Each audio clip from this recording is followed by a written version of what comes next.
Isang halimbawa ng pagtutulungan at malasakit ang ipinakita ng miyembro ng kapulisan ng Calatrava Municipal Police Station at mga residente ng Calatrava nang matagumpay na maihatid ang isang pasyente mula Banton, Romblon patungong Romblon Provincial Hospital nito lamang hapon ng Nobyembre 19 taong kasalukuyan. Kaninang hapon, nakita ko yung ambulance at nakausap ko yung driver kung sinong inantay niya. Sabi niya, mayroon doon siyang pasyente na parating galing sa Banton. Ay inabangan ko na rin kasi para makatulong nga sa pagbuhat kung sakasakali man. At saka makakuha din ng mga information kung saan lalapag yung pasyente para yung ambulance. Masabihan ko yung driver kasi yung driver ng ambulance ay galing siya na sa Agustin Hospital. Tapos yung pasyente dadalhin daw sa Provincial Hospital sa Adiongan. Dahil sa kanilang pagtutulungan, mabilis na nailipat ang pasyente mula pamboat patungo sa ambulansya.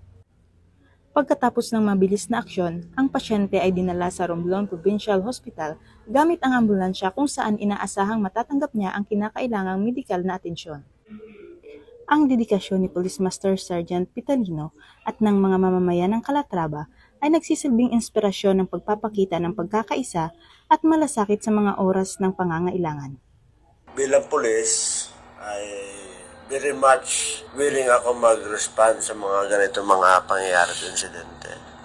Kahit na hindi ako naka-duty or off-duty at may nababalitaan ako mga ganong mga parating na mga nangangailangan ng alam kong tulong na makakabigay ako kahit paano, ay binibigyan ko ng oras at saka inaabangan ko talaga kasi doon sa area na yon, doon at doon talaga sila dadating. Masaya bilang pulis kasi nakakatulong ka at the same time masaya dahil yung simpleng nagawa mo ay napapasalamatan ng mga ibang tao. Mula dito sa home of the Police Eco Warriors, Calapan City, Oriental, Mindoro, ako ang inyong PNN correspondent, Patrolwoman Dara Falogni, alagad ng batas, tagatuguyod ng balitang pulis.